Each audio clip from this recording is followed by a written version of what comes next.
10 বছর পর আজ দেশে ফিরছে জাংকুক, বাবার একমাত্র ছেলে, জিওন গ্রুপ অফ ইন্ডাস্ট্রিজের উত্তরাধিকারী। ছোটবেলা থেকে মেধাবী, আত্মমর্যাদা বোধে ভরপুর, কিন্তু একটা জায়গায় হার মানত সে রাগে। 10 বছর আগে, মাত্র 16 বছর বয়সে গ্রামের বাড়িতে তার চাচাতো বোন তের সাথে জোর করে বিয়ে দেওয়া হয়। দুই পরিবার চেয়েছিল সম্পর্কটা বাঁধা থাকুক, কিন্তু জাংকুক সেটা মানতে পারেনি। সে তখন পড়াশোনার জন্য বিদেশে যাবার জন্য প্রস্তুতি নিচ্ছিল। রাগ করে সে বিয়ের দিনই বলেছিল, আমি এই নাটক মেনে নিচ্ছি না, আমি যাচ্ছি বিদেশে, আমার জীবনের সিদ্ধান্ত আমি নিজেই নেব। তারপর থেকেই কোনো যোগাযোগ নেই, শুধু মাঝে মাঝে খবর পেত। তে এখন শহরের নামকরা ভার্সিটিতে পড়ে, পরিবারের গর্ব। আজ 10 বছর পর ফ্ল্যাট থেকে নেমেই গাড়ি নিয়ে গ্রামের বাড়ির সামনে এসে নামলো জাংকুক। শরতের বিকেল, হালকা বাতাসে বইছে। সে জানতো না ভাগ্য তার জন্য কি তৈরি করে রেখেছে। গাড়ি থেকে নামার সাথে ঠাস একটা বড় আতা ফল সোজা তার মাথায় এসে পড়লো। জাংকুক চমকে উঠে মাথা চেপে ধরলো। আরে এটা কি? আকাশ থেকে আতা পড়লো নাকি? সবার দৃষ্টি তখন উপরে। আতা গাছের ডালে এক অদ্ভুত দৃশ্য দেখা গেল। মাথায় ওড়না টানা, মুখে কালো দাগের মতো কিছু, আর তার হাতে একটা ছুরি। নিচ থেকে চিৎকার করে উঠল তের বড় ভাই, ও মা, পেতনি! গাছে পেতনি বসে আছে। সে এমন ভাবে পেছন দিকে দৌড় দিল যে নিজের স্যান্ডেল ফিরে দিয়ে উঠোনে 2 পা যাওয়ার পরে হঠাৎ শব্দ হয়, ধপাস। সবাই পেছন ফিরে দেখে সবিন ভয়ে অজ্ঞান হয়ে পড়ে আছে উঠোনে। সবাই হতবাক হয়ে যায়, এত বড় একটা ছেলেকে এভাবে ভয়ে অজ্ঞান হতে দেখে। অন্যদিকে আতা গাছের উপরে যে মেয়েটা ছিল, সে দৃশ্য দেখে সে নিজেই ভয় চিৎকার দিল, কি পেতনি? কোথায় পেতনি? আমি পেতনি না! বলতে বলতে মেয়েটি তার চিৎকারে ভারসাম্য হারিয়ে নিচে পড়ে গেল। জাংকুক বিদ্যুতের গতিতে এগিয়ে গিয়ে তাকে কোলে নিয়ে ফেললো। মেয়েটা অচেতন হয়ে পড়ে আছে জাংকুকের কোলে, আর সে এক দৃষ্টিতে তাকিয়ে আছে মেয়েটার দিকে। গায়ে কলাপাতা রঙের একটা 3 পিস, মুখে কাদা, ঠোঁট দুটো গাঢ় গোলাপি রঙের, চুলগুলো এলোমেলো। জাংকুক মেয়েটার দিকে তাকিয়ে থেকে জিজ্ঞাসা করলো, দাদি, এই আটা গাছের তোতা পাখিটা কে গো? জাংকুক যখন তার কোলে অবস্থানরত অচেতন মেয়েটিকে হুঁশ জ্ঞান হারিয়ে দেখতে ব্যস্ত, ঠিক তখনই বাড়ির সবাই অস্থির হয়ে তার সামনে এসে দাঁড়ালো। দাদি হায় হায় করে চিৎকার করে উঠল, হায় আল্লাহ, এ তো আমাদের তে! জাংকুক হতভম্ব হয়ে তাকিয়ে রইল সেই মুখের দিকে। 10 বছর আগের সেই ছোট্ট মেয়েটা এখন সুন্দর, পরিণত এক তরুণী, অথচ আজও তার নাম শুনে বুকের ভিতর কোথাও কাঁপন ধরে। ততক্ষণে অন্যরা সবিনের চোখে মুখে পানি দিলে তার জ্ঞান ফিরে আসে। সে পিটপিট করে চোখ মেলে তাকায়। সবিন সবার দিকে একবার তাকিয়ে হঠাৎ তার মাথায় কিছুক্ষণ আগের কথা স্মরণে আসতে সে আবার চিৎকার করে ওঠে, আমি আমি বলছিলাম না দাদি, আমি জানতাম ওই কাছে কিছু একটা আছে। দাদি ঝাই দিয়ে বলেন, চুপ কর বেয়াদব, ওটা তোর বোন তে, কোনো পেতনি না। জাংকুক তখনও তের মুখের দিকে তাকিয়ে আছে। ঠোঁটের কোণে হালকা হাসির ছাপ, যেন স্বপ্ন দেখছে। তার ভিতরে এক অদ্ভুত অনুভূতি জন্ম নিচ্ছে। 10 বছর আগে রাগ, দূরত্ব, অহংকার সবকিছু গলে গিয়ে জায়গা নিচ্ছে এক অন্যরকম টানে। দাদি জাংকুককে তাড়া দিল তেকে তার রুমে রেখে আসার জন্য। জাংকুকও দাদির কথা মতো তেকে করে নিয়ে বাড়িতে ঢুকলো। তাদের যাওয়ার দিকে তাকিয়ে রইল দাদি পেছন থেকে। এরপর সে হেসে নিজে নিজেই বলল, আটার কাছে তোতা পাখি, দেখি এবার এই দুজনের গল্প কোন দিকে যায়। তে চেতনা ফিরে পেল বিকেলের শেষে। চোখ খুলে দেখে নিজের ঘরে শুয়ে আছে, পাশেই বসে আছে দাদি, কাঁচের গ্লাসে লেবুর শরবত। তের জ্ঞান ফিরে আসতে দেখে দাদি বলে উঠল, এই মেয়ে, গাছে উঠবি কেন? 10 বছর পর বাড়ি ছেলেটি ফিরল, আর তুই তার মাথায় আটা ফেললি? তে চোখ বড় বড় করে বলল, তুমি কি সব বলছো বলো তো? ছেলেটা মানে কে? দাদি মুচকে এসে বললেন, আর কি হবে, তো সেই রাগী স্বামী, জিওন জাংকুক। এই নামটা শুনে তের বুকটা কেমন কেঁপে উঠল।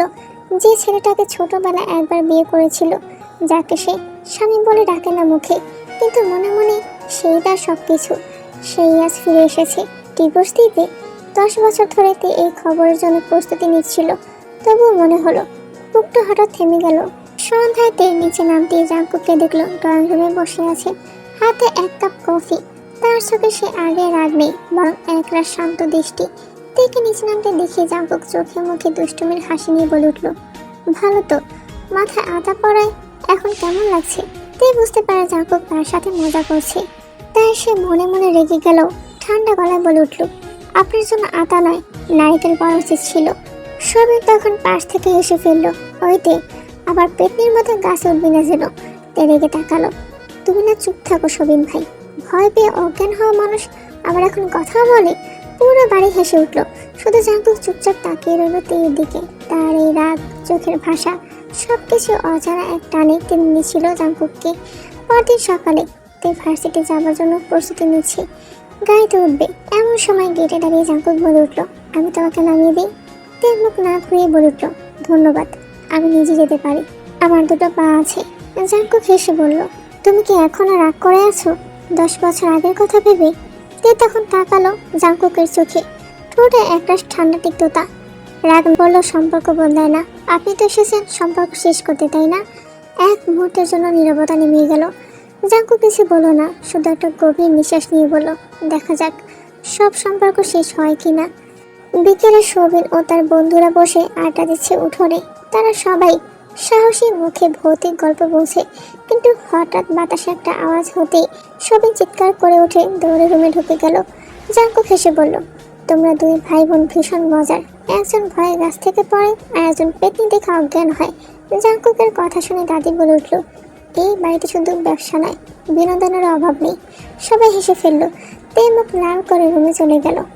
রাতে তে বারান্দায় দাঁড়িয়ে চাঁদ দেখছে, হালকা বাতাসে চুল উঠছে, চোখে অজানা বিষণ্ণতা। ঠিক তখনই পেছন থেকে নরম কণ্ঠে জাঙ্কুক বলল, তুমি এখন আগের মতোই সুন্দর। তে কিছুক্ষণ চুপ করে থাকে, কোনো কথা বলে না। তারপর হঠাৎ আকাশের দিকে তাকিয়ে বলে, সুন্দর কথা যদি সম্পর্ক টিকে যেত তাহলে 10 বছর আগে ভেঙে যেত না। জাঙ্কুক নরম সুরে বলল, 10 বছর আগের রাগে আমি অনেক কিছু হারিয়েছি তে, কিন্তু এবার এসেছি সবকিছু ফিরে পেতে। তে ঘুরে তাকালো না, শুধু মৃদু স্বরে বলল, এড়িয়ে চলাটাই এখন আমার ভালো লাগে। জাঙ্কুক ধীরে ধীরে হেসে ফেলল, তুমি যত এড়াও আমি ততই কাছে আসবো। চাঁদের আলোয় তাদের ছায়া এক হয়ে গেল, কিন্তু দুজনের হৃদয় তখনও দূরে একটা দেয়াল পেরিয়ে দাঁড়িয়ে আছে। সকালে সূর্য উঠেছে পুরো ভিলার বারান্দা জুড়ে, সবই তখনও ঘুমোচ্ছে। গত রাতে ভূতের গল্প শুনে ঘুমানোর আগে মায়ের ঘরে 3 বার গিয়েছিল পানি খাওয়ার অজুহাতে। জাঙ্কুক বারান্দা দাঁড়িয়ে আছে, হাতে 1 কাপ গরম কফি, চোখে রোদ চশমা পড়ে আছে। 10 বছর পর দেশে ফিরে সে এখনো পুরো পরিবেশের সাথে মানিয়ে নিতে পারছে না, কিন্তু তার একটা জিনিস এখনো বদলায়নি। পেয়েকে দেখলে তার মন অদ্ভুতভাবে শান্ত হয়ে যায়। দাদি তখন সকালে নাস্তার টেবিলে সবাইকে ডাকছেন, তে, জাঙ্কুক, শোভিন, সবাই এসো, নাস্তা ঠান্ডা হয়ে যাবে। তে নিচে নামছে তাড়াহুড়ো করে, আজ তার ভার্সিটিতে প্রেজেন্টেশন আছে। তার হাতে কয়েকটা কাগজ, তার ব্যাগ ঝুলছে কাঁধে। জাঙ্কুক তখন নাস্তা করতে বসেছে। তেকে নিচে নামতে দেখে জাঙ্কুক হাসি মুখে বলল, তুমি চাইলে তোমাকে আমি নিয়ে যাব। তে কপালে ভাঁজ ফেলে বলে উঠল, না ধন্যবাদ, আগেরবার আপনি নামানোর বদলে সিকিউরিটি গার্ডদের কাছে নিজেকে ডিভোর্সি হাজবেন্ড বলে পরিচয় দিয়েছিলেন। জাঙ্কুক হেসে ফেলল, ওটা তো মজা করেছিলাম। জাঙ্কুকের কথা শুনে তে রাগ উঠে যায়, সে রেগে বলে উঠল, আমার জীবনে আপনার মজার কোনো জায়গা নেই। ঠিক তখনই শোভিন হাই তুলতে তুলতে নিচে নেমে এলো। দাদি, আজ সকালে পায়জামা কেউ উল্টো করে রেখে গেছে, আমি তো পড়তে গিয়ে পড়ে গেছি। দাদি বিরক্ত হয়ে বলে উঠল, তুই আর তোর পায়জামা একদিন বাড়িটাই উল্টো করে ফেলবি। সবাই হেসে উঠল, শুধু তে দ্রুত বেরিয়ে গেল গেটের দিকে। ভার্সিটি যাওয়ার সময় মাঝ রাস্তায় হঠাৎ তের গাড়ি বন্ধ হয়ে গেল। ড্রাইভার নামলো চেক করতে, কিন্তু কোনোভাবেই ঠিক করতে পারলো না। ঠিক তখনই পিছন থেকে একটা কালো গাড়ি এসে থামলো। গাড়ির ভিতর থেকে নেমে এলো জাঙ্কুক। জাঙ্কুককে নামতে দেখে তে চোখ ফিরিয়ে নিল। দয়া করে আমাকে সাহায্য করতে আসবেন না, জাঙ্কুক শান্ত গলায় বলে উঠল। আমি তো সাহায্য করতে আসিনি, আমি শুধু দেখতে চেয়েছিলাম আকাশে আবার আতা পড়েছে কিনা। তে একদমই তাকালো না। আপনি সবসময় মজা করেন কেন? কারণ তুমি সবসময় সিরিয়াস থাকো। জাঙ্কুক হেসে বলে উঠল, তুমি রাগ করলে তোমার নাকটা ফুলে যায় জানো। তে অবাক হয়ে তাকালো, আপনি এই 10 বছর পর এসে আমার নাক দেখেছেন? না, আমি তো সবসময় তোমাকেই দেখতাম দূর থেকে, সোশ্যাল মিডিয়ায়, পরিবারের ছবিতে, খবরের মধ্যে। এই কথাটি থমকে গেল, তার ঠোঁটে কথা এলো, বেরোলো না মুখ থেকে একটা কথাও। সন্ধ্যায় হঠাৎ ভারী বৃষ্টি নামলো। তে বারান্দায় বসে বই পড়ছে। শোভিন পাশে এসে বলল, ভাবি, সরি মানে বোন, তোমরা কি সত্যি ডিভোর্স করতে যাচ্ছ? তে মুখ ফিরিয়ে বলল, তুমি এসব কথা বলছো কেন? শোভিন বলে উঠল, আমি বলছি কারণ আমি দেখছি ভাই তোমার দিকে যেভাবে তাকায় সেটা ডিভোর্স দিতে আসা কারো চোখ না। তীর বুক কেঁপে উঠল, সে কিছু বলতে যাচ্ছিল, ঠিক তখনই জাঙ্কুক দরজায় এসে দাঁড়ালো। তার হাতে ছাতা, ভেজা চুল, চোখে মায়া। জাঙ্কুক ক্ষীণ স্বরে বলে উঠল, বৃষ্টি থামছে না, ছাদে পানি জমে গেছে, তুমি উঠবে, একটু সাহায্য দরকার। তুই প্রথমে না করতে গেল, কিন্তু পরে চুপচাপ উঠে গেল তার সাথে। এই জাঙ্কুকের সাথে ছাদে গিয়ে দেখে পানি জমে সত্যি নর্দমা আটকে গিয়েছে। সামনে এগোতেই তার পা হঠাৎই পিছলে যাচ্ছিল, দৌড়ে গিয়ে ধরে ফেললো। দুজনের চোখে চোখ, বৃষ্টি পড়ছে টুপটাপ, চুল ভিজে গেছে, বাতাসে হালকা শীত। তুমি কি এখন আমাকে ঘৃণা করতে? জাঙ্কুক ফিসফিস করে জিজ্ঞাসা করলো। আমি বলতে পারলো না বাকি কথা, শুধু বলল, ভালোবাসা ঘৃণার থেকেও কঠিন। এক মুহূর্তে নীরবতা।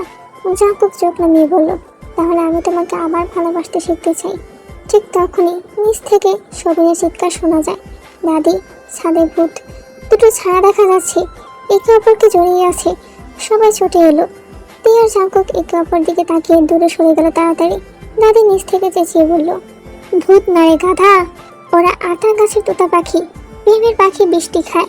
সবাই হেসে উঠল, কিন্তু তিয়ার মুখে একটা মিষ্টি লাজুক হাসি ফুটে উঠল, যেটা তার মুখে এতদিনও দেখা যায়নি, কিন্তু আজ দেখা গিয়েছে।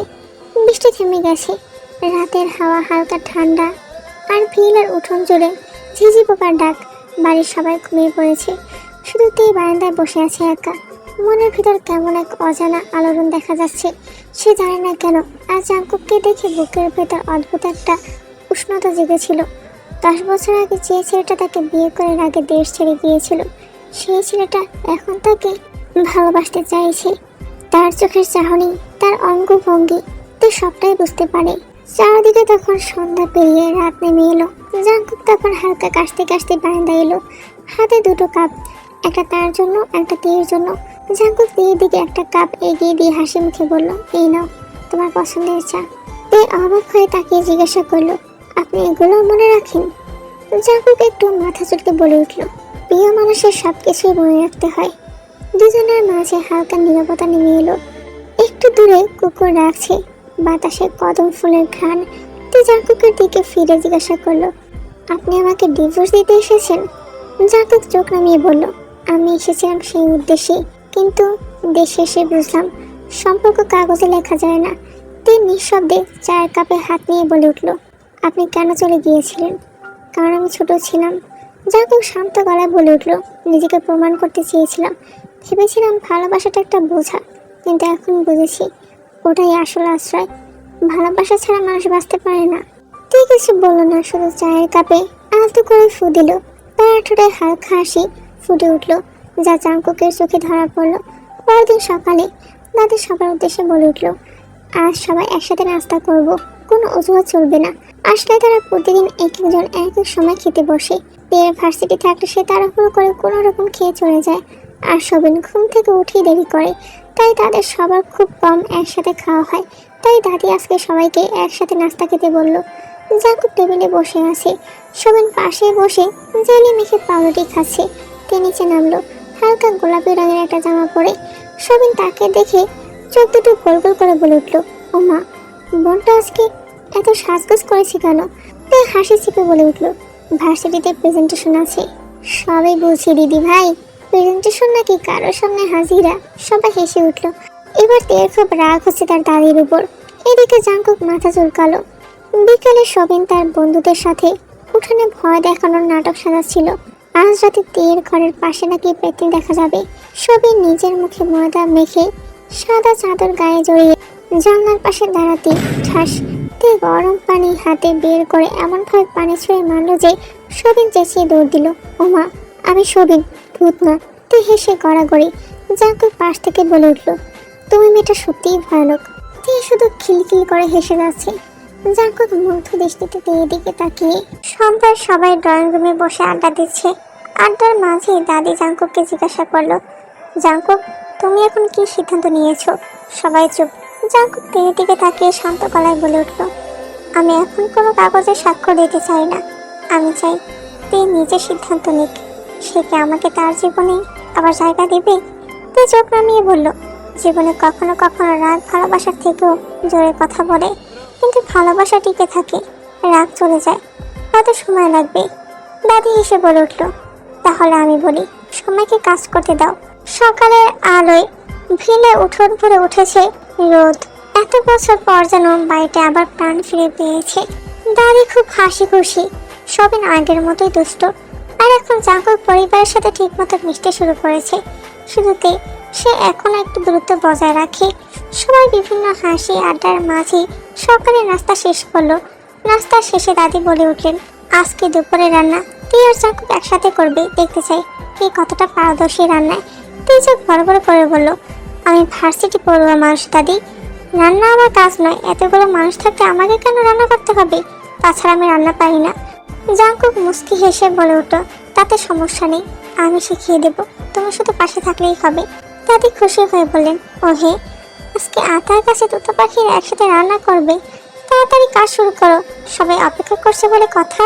সবিন তার দাদির পাশে দাঁড়িয়েছিল তখন। দাদির কথা শুনে হেসে বলল, দাদি, আমার মনে হয় আজ দুপুরে হাসপাতালের অ্যাম্বুলেন্স ডাকতে হবে। সবাই হেসে উঠল। জাঙ্কুক ওতে কিচেনে গিয়ে রান্না শুরু করলো। যদিও তে একটা কাজও হাতে লাগায়নি, সব কাজ জাঙ্কুকই করেছে। তুই শুধু দাঁড়িয়ে দাঁড়িয়ে দেখছি সব। জাঙ্কুক ছুরি হাতে পেঁয়াজ কাটছে আর চোখ দিয়ে অঝরে পানি পড়ছে। জাঙ্কুকের এই অবস্থা দেখে পাশে দাঁড়িয়ে ঠাট্টা করে বলল, তে এইভাবে কাঁদলে তো মাস ভাবে আমি আপনাকে বকেছি। জাঙ্কুক হেসেই বলে উঠল, তুমি না বকলেও তোমার চোখে আমার শান্তির উৎস। তে থমকে গেল। একটা সময় ভেবেছিল জাঙ্কুক তার কথা ভুলে গিয়েছে, কিন্তু এখন সে প্রতিটা মুহূর্তে বুঝতে পারছে ছেলেটা বদলে গেছে, আগের মতো নেই। সাথে তার অনুভূতিও পরিবর্তিত হয়েছে। ঠিক তখনই জাঙ্কুক ফ্রাই প্যানে লবণের বদলে চিনি ঢেলে দিল। পিছন থেকে সবিন চেঁচিয়ে উঠল, হায় আল্লাহ, এই খাবার তো এখন ডেজার্ট হয়ে গেছে। দাদি হেসে বলেন, ভালোবাসার মানুষকে সামনে বসিয়ে রান্না করলে লবণের বদলে চিনি পড়বে, এটাই তো স্বাভাবিক। দাদির কথা শুনে তে রেগে জাঙ্কুককে বলে উঠল, আপনার সব ভুলের দায় আমার খাই কেন পড়ে বুঝি না।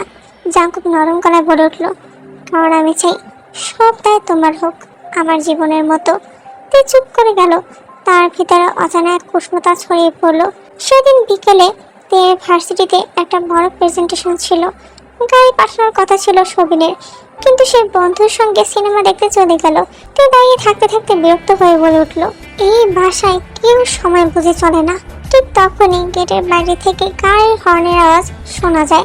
গাড়ির দরজা খুলে বের হয়ে জাঙ্কুক, কিন্তু তে সামনে গিয়ে কুর্নিশ করার মতো মাথা নিচু করে বলল, তোমার ড্রাইভার হাজির ম্যাডাম। তে নিঃশব্দে কিছুক্ষণ তাকিয়ে রইল জাঙ্কুকের দিকে, তারপর একটু থেমে বলল, আপনি কি প্রতিদিন আমাকে নিয়ে যাবেন নাকি? জাঙ্কুক শান্তভাবে বলে উঠল, তুমি চাইলে প্রতিদিন, না চাইলে যতদিন না তুমি চাইছো। এই এক লাইনে তে আর তার হাসি ধরে রাখতে পারলো না। সে মুস্কি হাসলো। ভার্সিটিতে তের প্রেজেন্টেশন দারুণ হলো, সবাই বেশ প্রশংসা করলো, কিন্তু সবচেয়ে বেশি অবাক হলো সে যখন দেখলো জাঙ্কুক সবচেয়ে পেছনের সারিতে বসে আছে, নিঃশব্দে তার দিকে এক দৃষ্টিতে তাকিয়ে। প্রেজেন্টেশন শেষে তে এগিয়ে এসে জাঙ্কুকের পাশে বসলো। তুমি শুধু সুন্দর না, বুদ্ধিমানও। তোমার যেমন রূপ তেমন গুণেরও অভাব নেই। আজকে না দেখলে তো জানতেই পারতাম না। আমি নিজেকে তোমার জন্য সত্যি গর্বিত অনুভব করছি। তের চোখে জল চলে এলো খুশিতে।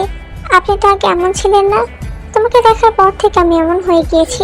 তুমি না থাকলে এমন হতে পারতাম না হয়তো। এমন সময় বাইরে বৃষ্টি শুরু হলো। জাঙ্কুক তের ব্যাগ নিয়ে বলে উঠল, চলো, নাহলে ভিজে যাবে। আজ বৃষ্টিতে ভেজা মানা, এমনিতে ওই দিন বৃষ্টিতে ভেজে ঠান্ডা লেগে গিয়েছিল, তাই আজকে আর ভেজা যাবে না। তে হেসে বলল, আপনি তো বলেছিলেন বৃষ্টিতে ভেজে ভালোবাসা শেখানো যায়। জাঙ্কুক হালকা হেসে উত্তর দিল, তাহলে চলো, আজ ভালোবাসা শেখা হয়ে যাবে। ঝিরে ঝিরে বৃষ্টি পড়তে লাগলো, আর সেই সাথে তাল মিলিয়ে তে আর জাঙ্কুক হাঁটা দিল একসাথে। দুজনের মধ্যকার দূরত্ব বেশ কমে গেছে অনেকটাই। বৃষ্টির পানিগুলো তে শরীরে পড়ায় তেকে আরো বেশি স্নিগ্ধ লাগছিল জাঙ্কুকের কাছে। তে মুখে হাসি নিয়ে বাচ্চাদের মতো সামনে হাঁটা ধরলো, আর জাঙ্কুককে পিছনে দাঁড়িয়ে রইল। একসময় নিজের অজান্তেই সে তের কোমর জড়িয়ে তেকে একদম নিজের সাথে মিশিয়ে নিল। তের পিঠ গিয়ে ঠেকলো জাঙ্কুকের বুকে। মুহূর্তে তের বুক ধক করে উঠল। জাঙ্কুক তের কানের পাশে চুলগুলো সরিয়ে তের কানে ফিসফিসিয়ে বলে উঠল, চলো, ভালোবাসা যাক। বলে সে তেকে নিজের দিকে ঘুরিয়ে নিল। তের শরীর যেন অচল হয়ে গেল। তার ইচ্ছে করছিল জাঙ্কুককে দূরে সরিয়ে দিতে, কিন্তু তার শরীর যেন তার সাথে বেইমানি করছে, সে পারছে না কিছু। তের এই অবস্থা দেখে জাঙ্কুক বাঁকা আসলো। সে এক হাতে তের কোমর নিজের সাথে পেঁচিয়ে ধরে, অন্য হাত দিয়ে তের থুতনি নিজের দিকে তুলে ধরে। তে চোখ বন্ধ করার সাথে সাথে জাংকুকের এমন স্পর্শে তীর শরীর যেন থরথর করে কাঁপছে। জাংকুক তাদের মাঝে সকল দূরত্ব ঘুষিয়ে তার অষ্টজোড়া তীর অধরজোড়া আঁকড়ে ধরে। তীর শুধু মূর্তি ন্যায় দাঁড়িয়ে থাকে, তার হাত দুটো চলে যায় জাংকুকের শার্টে। সে খাপতে ধরে জাংকুকের শার্ট। জাংকুক অধর সুতা পান করে তীর গ্রীবাদেশে মুখ গুজে। মূর্তির তীর শৈলী বিদ্যুতের ন্যায় চমকে ওঠে। সে সাথে সাথে জাংকুককে দূরে সরিয়ে দেয়। মুহূর্তে জাংকুকের কানে বেজে ওঠে হাতের তুড়ি বাজানোর শব্দ। সে সাথে সাথে সজ্ঞানে ফিরে আসে, দেখে তে তার সামনে দাঁড়িয়ে আর জিজ্ঞাসা করছে, কি হলো, হঠাৎ থেমে গেলেন কেন? চলুন, দেরি হয়ে যাচ্ছে তো। জাংকুকের কোনো উত্তর না পেয়ে তে আবার বলে উঠল, এত কি ভাবছেন আপনি? জাংকুক তার মাথাটা ঝাঁকিয়ে নিল। তার মানে এগুলো সব স্বপ্ন ছিল? সে আর কিছু ভাবতে পারছে না। এই মেয়েটা সত্যি তাকে পাগল করে দিচ্ছে। সে একটা জোরে শ্বাস টেনে তের সাথে হাঁটা দিল সামনে। এদিকে বেচারাতে কিছুই বুঝতে পারলো না এই লোকটা হঠাৎ কি হয়ে গেছিল। রাতে তে তার রুমে বসে ডায়েরি লিখছিল। তার কলমের আঁচড়ে ফুটে উঠছিল এক লাইন, যাকে এতদিন রাগী বিদায় দিয়েছিলাম, সে আজ ভালোবাসার অর্থ শেখাচ্ছে আমায়। তার রুমের দরজায় তখন হালকা টোকা পড়লো। জাংকুক বাইরে থেকে বলল, তে ঘুমিয়ে গেছো তুমি? না, কেন? এমনিতেই জিজ্ঞাসা করলাম। আচ্ছা ঠিক আছে, গুড নাইট। দুজনের কণ্ঠে ছিল এক অজানা মায়াময় শান্তি, যেটা বলে দেয় যে ভালোবাসা ফিরে এসেছে ধীরে ধীরে সুন্দরভাবে, বিনা অশান্তিতে। সকালটা একটু অন্যরকম ছিল। বাড়ির সবাই ব্যস্ত, কিন্তু তেয়ের মনটা অস্থির, কারণ আজ একটা বিশেষ দিন। আজ নাকি তার বাবা অফিসে যাবে কিছু কাগজ সই করতে। সবাই জানে না সেই কাগজে কি আছে, কিন্তু তেয়ের মনে হচ্ছে ডিভোর্স পেপার নাকি। দাদি ড্রয়িং রুমের সোফায় বসে চা খাচ্ছে, সবাই খবরের কাগজ পড়ছে, আর তে চুপচাপ তাদের পাশে বসে আছে। জাংকুক আসলো ফর্মাল ড্রেসে, হাতে ফাইল নিয়ে। আজ একটা অফিসিয়াল মিটিং আছে। জাংকুক বলে উঠলো। তে কিছু বললো না, তার বুকের ভেতরটা কেমন যেন ভার হয়ে গেল। দাদি বলে উঠলো, আরে অফিসে যাওয়া মানে যুদ্ধ না যে, মুখ কেমন গম্ভীর করে রাখতে হবে। না দাদি, আজ আমি একটা সিদ্ধান্ত নিতে যাচ্ছি। তের হাতের চায়ের কাপটা কেঁপে উঠলো। জাংকুক সেদিকে এক পলক তাকিয়ে বেরিয়ে গেল। জাংকুক যখন জিওন গ্রুপ অফ অফিসে ঢুকলো, সবাই অবাক হয়ে তাকালো। যে ছেলেটা রাগ করে চলে গিয়েছিল, সে আজ ফিরেছে একজন সাকসেসফুল ব্যবসায়ী হয়ে। জাংকুককে দেখা মাত্রই তার বাবা বলে উঠলো, এই সেই ডকুমেন্ট যেটা তুমি চেয়েছিলে, যেটার জন্য দেশে এসেছিলে। জাংকুক কাগজটা খুলে দেখলো ডিভোর্স পেপার, নিচে শুধু তার স্বাক্ষর বাকি আছে। জাংকুক কলমটা হাতে নিল, একটু দীর্ঘ শ্বাস ফেলে তার বাবাকে বলে উঠলো, আমি এই কাগজে সই করবো না বাবা, আমি ডিভোর্স চাই না, আমি তো একে ভালোবাসি। বিকেলেতে ভার্সিটি থেকে ফিরে দেখে তার বাড়িটা অনেক সুন্দর করে সাজানো। তা দেখে তে দাদিকে জিজ্ঞাসা করলো, দাদি আজকে হঠাৎ করে এত সুন্দর করে বাড়ি সাজালো কে, আর কেন সাজিয়েছে? এই এক মিনিট বুড়ি, তুমি কি আবার বিয়ে করছো নাকি? না হলে তো এই বাড়িতে বিশেষ কোনো কারণ নেই। দাদি হাসি মুখে বলে উঠলো, একটু অপেক্ষা করো, আর একটু ভিন্নভাবে সন্ধ্যা হবে, তখন তুমি সব জানতে পারবে বাড়ি কেন সাজানো হয়েছে। তে তার রুমে চলে গেল ফ্রেশ হতে। তে ফ্রেশ হয়ে রুম থেকে বেরিয়ে দেখে সবাই বসে আছে ড্রয়িং রুমে। তেকে দেখে জাংকুক তার সামনে এগিয়ে এলো, হাতে সেই পুরোনো ফাইলটা নিয়ে। এই সেই কাগজ যেটা একসময় আমাদের আলাদা করার জন্য তৈরি হয়েছিল।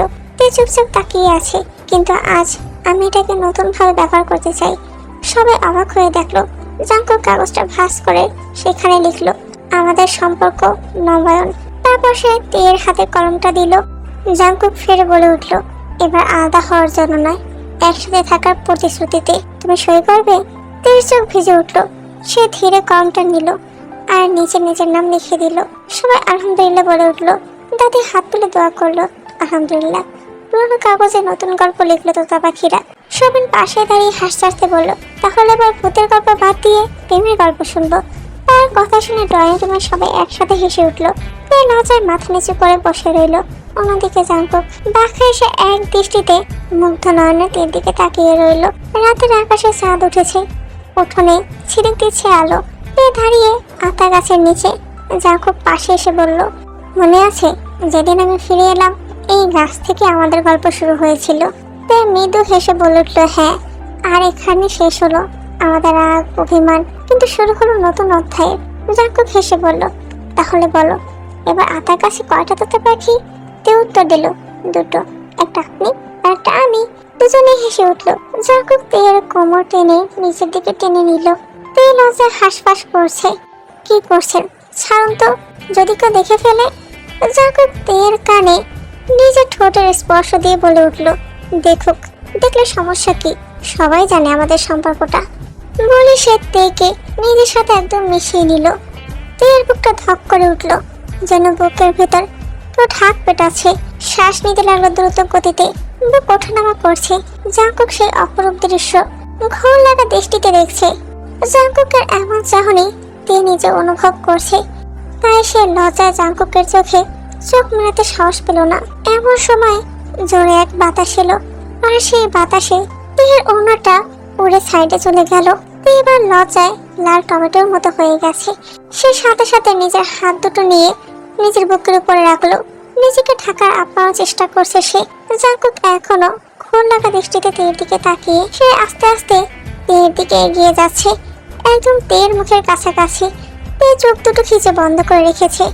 এমন সময় শুনতে পেল সবিনের কথার আওয়াজ। সে সাথে সাথে জাঙ্কুককে এক ধাক্কা দিয়ে দূরে সরিয়ে দিল। সাইডে পড়া অন্যটার সাথে নিয়ে এক দৌড় দিল নিজের ঘরের দিকে। জাঙ্কুকও সাথে সাথে সজ্ঞানে ফিরে এলো। তের চলে যাওয়ার দিকে সে বাঁকা এসে তাকিয়ে রইল। সবিন পাশে এসে বলে উঠল, ভাইয়া, তুমি এখানে কি করছো? এতক্ষণে জাঙ্কুক বুঝতে পারলো তাদের রোমান্টিক মুহূর্তে বাঁকা দেওয়ার লোকই হচ্ছে এই সবিন। মুহূর্তে তার রাগে কপাল জোড়া শক্ত হয়ে গেল। কোনো উত্তর না দিয়ে কম কম পায়ে সেখান থেকে চলে গেল নিজের রুমে। সবিন শুধু বিড়বিড় করে বলে উঠল, তার আবার কি হলো? ভিলে আজ উৎসবের আমেজ। এত বছর পর বাড়িটা এমন সাজানো হয়েছে যেন ঈদের দিন। গেট থেকে শুরু করে বারান্দা পর্যন্ত রঙিন বাতি, কাঁচা ফুলের মালা আর ঘ্রাণে ভরে গেছে সারা বাড়ি। সবাই ড্রয়িং রুমে বসে আড্ডা দিচ্ছে। দাদি সবার দিকে তাকিয়ে বলে উঠল, অবশেষে আমাদের তে আর জাঙ্কুক এবার একসাথে। সবাই লাফিয়ে বলে উঠল, মানে আজ আবার বিয়ের পার্টি হবে? দাদি চোখ বড় বড় করে বলল, না রে, বিয়ে হয়নি, আজ তাদের সম্পর্ক নবায়নের দিন, পুরনো বিয়ের নতুন আনন্দ। সবাই হেসে উঠল, আর তের মুখে হালকা লজ্জার আভা ফুটে উঠল। জাঙ্কুক পাশেই দাঁড়িয়েছিল। তের চোখে চোখ পড়তেই সে তেকে একটা চোখ মারলো। তে সাথে সাথে থতমত খেয়ে গেল, শুধু বিড়বিড় করে বলে উঠল, এই লোক এত অসভ্য, আগে জানতাম না তো। কি সুন্দর এতদিন ভদ্র সেজেছিল। সে সাথে সাথে লজ্জায় অন্যদিকে মুখ ঘুরিয়ে নেয়। তে আর জাঙ্কুকের জন্য ছোটখাটো একটা অনুষ্ঠান করা হয় বাড়িতে। যেহেতু তাদের মধ্যে সবকিছুই নতুন করে হচ্ছে, আর সবকিছু নতুন ভাবে সাজানো হয়েছে। তেকেও সাজানো হয়েছে একদম বউদের মতো। জাঙ্কুককেও বরের মতো সাজতে হয়েছে। পরিবারের সকলের মাধ্যমে অনুষ্ঠানটা কমপ্লিট করা হয়। অনুষ্ঠান শেষে তেকে জাঙ্কুকের রুমে বসিয়ে দেওয়া হয়। তের কখনো জাঙ্কুকের রুমে ওইভাবে আসা হয়নি, তবে আজ প্রথমবার জাঙ্কুকের রুমটা সে খুব ভালোভাবে পরখ করছে। খুব সুন্দরভাবে সাজানো রুমটা। বিয়ে ছোটবেলা হলো, আজ তাদের এই বাসর রাত। এটা ভাবনাতে আসতে তার শরীরের লোমকূপ যেন দাঁড়িয়ে গেল। জাঙ্কুকের রুমটা একদম সাজানো হয়েছে বাসর ঘরের মতো। চারদিকে ফুলের গন্ধে ময়ময় করছে। সে শুধু তাকিয়ে তাকে আশপাশটা দেখছিল। এমন সময় দরজা লাগানোর শব্দে দরজার দিকে তাকাতে দেখতে পেল জাঙ্কুক রুমে এসেছে। জাঙ্কুক ধীর পায়ে এগিয়ে এসে তের পাশে বসলো। তের মুখখানা নিজের দু হাতের আদলে নিল, তারপর তাকিয়ে রইল তের নিষ্পাপ মুখটার দিকে। তে, তুমি জানো তোমাকে কতটা সুন্দর লাগছে এখন? একদম আমার বউ বউ লাগছে। আজ মনে হচ্ছে তুমি আমার বউ। তে লজ্জায় চোখ খুলতে পারছে না। জাঙ্কুক তার মুখখানা তের কানের কাছে নিয়ে ফিসফিসিয়ে বলে উঠল, তুমি জানো বাসর রাতে জামাই বউ কি করে? তে লজ্জায় মাটিতে যেন মিশে যেতে ইচ্ছে করলো। সে শুধু বিড়বিড় করে আওড়ালো, আপনি তো অসভ্য, আগে জানতাম না তো। জাঙ্কুক তের বিড়বিড় করা কথা শোনা মাত্রই বলে উঠল, এখনো তো অসভ্যের কিছু দেখায়নি, তবে আজকে দেখাবো, মন ভরে দেখাবো, আদর করে দেখাবো। তে লজ্জায় জাঙ্কুকের বুকে মুখ লুকালো, আপনি প্লিজ চুপ করুন, আমার লজ্জা করছে। জাঙ্কুক তের কপালে চুমু খেয়ে বলে উঠল, আজ তোমার সকল লজ্জা ভেঙে দিব বউ। তে জাঙ্কুকের জামা খামচে ধরলো। সে জিজ্ঞাসা করলো, আপনি কি আমাকে সত্যি ভালোবাসেন? অনেক ভালোবাসি, সেটা না হয় এখন প্রুভ করে দিব। কথাটা বলি বেডসাইড টেবিলের পাশে রাখা লাইট অফ করে দিল। মূর্তির রুমটা অন্ধকারে ভরে গেল। তের বুক ভুকভুক করছে। জাঙ্কুক তের মাথার ঘুমটাটা সরিয়ে দিল। ওদের শান্তির বনে তেকে বিছানা শুয়ে দিল। তের পুরো মুখ জুড়ে নিজের ভালোবাসার পরশ এঁকে দিয়ে পেয়ের অধৈর্যরা নিজের দখলে নিয়ে নিল। পেয়ে আস্তে আস্তে সায় দিল জাংকুককে। পেয়ের সম্মতি আছে বোঝা মাত্রই জাংকুক মুচকি হাসলো। পেয়ের শাড়ির আঁচলে তার হাত চলে গেল। কিছুক্ষণের মধ্যে পেয়ের শরীরের শাড়িটার আশ্রয় হলো মেঝেতে। জাংকুক পেয়ের পুরো দেশ জুড়ে নিজের ভালোবাসায় ভরিয়ে দিল। পেয়ে নিজেকে ছেড়ে দিল জাংকুকের কাছে। দুজনে একে অপরের মাঝে ডুব দিল। অন্ধকার রুম জুড়ে শোনা গেল তাদের ভারী নিঃশ্বাসের শব্দ। হারিয়ে গেল দুজন একে অপরের মাঝে। আর এই গল্পের সমাপ্তি এখানেই।